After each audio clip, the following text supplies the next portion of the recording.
নিজেরা যারা গুপ্ত সুপ্ত হয়ে থেকেছেন সেই লোক যদি আমাকে গুপ্ত বলে, আপনাকে গুপ্ত বলে, আপনার কেমন লাগবে বলেন?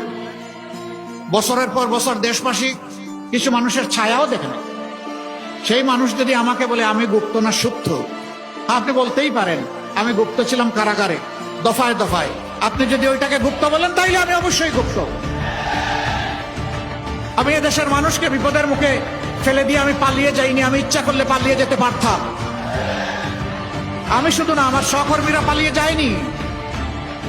নিশ্চিত মৃত্যু জেনে আমাদের সহকর্মীরা সাহস করে বাংলাদেশে ফিরে এসেছে।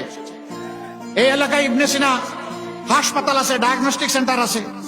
এর প্রাণ পুরুষ ছিলেন মীর কাসেম আলী। সেই সময়টা তিনি ছিলেন আমেরিকায়, যিনি বাংলাদেশের অর্থনীতিকে পাল্টে দিতে চেয়েছিলেন, যিনি এদেশের যুবকদেরকে কাজ দিয়ে উদ্দীপ্ত করেছিলেন।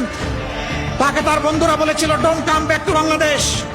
তিনি বলেছেন হোয়াই? তারা বলেছে তুমি আসলে, ভাই আপনি আসলে আপনার সিনিয়র নেতাদের যে অবস্থা হচ্ছে আপনারও তাই হবে। তিনি বলছেন I don't care, I only care Allah সুবহানাহু ওয়া তাআলা। আমি আল্লাহ ছাড়া কাউকে কেয়ার করি না। আমি আসব, আমার বিরুদ্ধে মামলা হবে, আদালতে দাঁড়াবো, স্পষ্টভাবে চিৎকার দিয়ে বলবো আমি টোটালি নিষ্পাপ, নিরপরাধ। আমার বিরুদ্ধে যে মামলা করা হয়েছে এই পাপ আমি করি নাই, এই অপরাধ আমি করি নাই, এটা সাজানো, পাতানো এবং মিথ্যা। এরপরে আমার যদি ফাঁসি হয়, ফাঁসি হবে, আমি আল্লাহর দরবারে শহীদ হয়ে কবুল হয়ে যাব।